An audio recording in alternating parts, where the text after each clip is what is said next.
Number You 6. saw some number 6s along the way Yeah. there over the years. Yeah. I still got the racing helmet in the garage, number 6. No, you're really. Do you really? We need to get a picture of that, Greg. We need to make sure we get this documented here. Tell us about the helmet. It looks like a football helmet.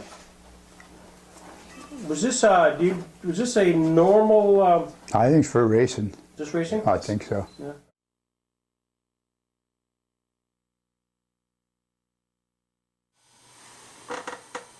Most racing drivers are remembered for their victories and near misses, but with Ed Kisko of Kane, Pennsylvania, it's a different case. Kisko is best remembered as the principal participant in the most spectacular smash-up in State Line's history. It happened along toward the end of 1957 during a 50-lap race. Kisko's hurtling cars struck a parked racer, flipped side for side, and was socked on the top by Emery Mann, gunning along in second place. Thousands gasped as Kisko's machine bounced pell-mell down the front straightaway, parts flying in all directions. Thousands were stunned when Kisko got out of the car and walked apparently completely unhurt.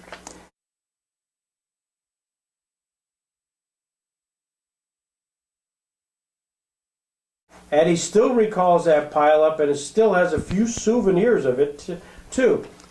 A quick twist of his head results in a slight pain in his neck and in his back. Acts up a trifle on occasion. But Eddie, now a part-time pilot of Frank Ruhlman's number 4, wants to correct a few impressions. They all said I was knocked out, and that just isn't true. I wasn't. I remember everything. Johnny McGinley was the first man over to the car when it stopped bouncing, and he looked in and asked me if I was okay. I said, "Yes, John, have them turn the car back over, but do it easy." Yeah. Tell him, what do you remember of that accident? Well, just the way it happened. Yeah. Yeah, they flipped. I said, flip it over, and they flipped it over, and the roof was right on top of the seat, and it ripped it up, opened up like that, and I got out and I waved. I said, "I'm all right." Did you have a roll cage in that car? Oh yeah, yeah. And it brought the cage down too? Oh yeah, yeah.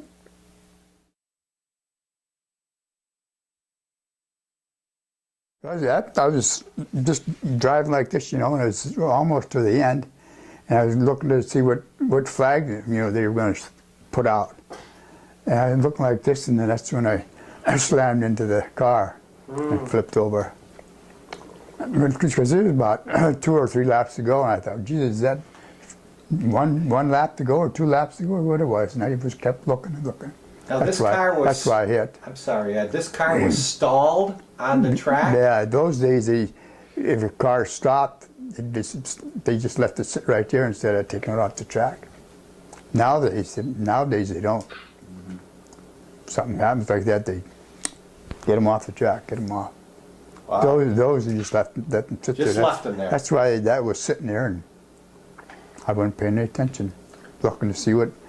It was 2 laps to go, what it was, bang. No yellow flags, no. I cannot believe that. Did they change the rule about that after your wreck? Oh, Did they start towing no. the cars off the track after that day? Later on. Never did do that. No.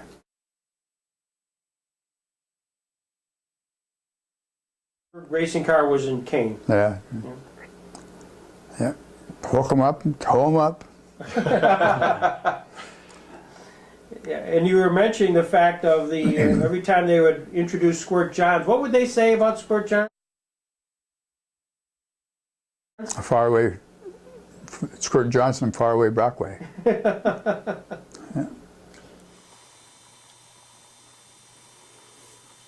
Kyle Russell died in November of '63. First Russell race. Oh, there it is. Eddie won the Russell Memorial on May 30th, 1964.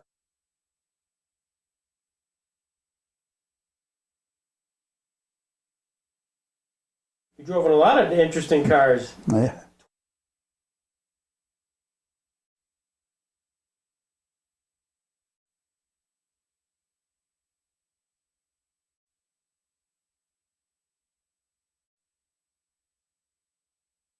When you ended racing at State Line, you never went back. No. Right. Those are the great old days. And I finished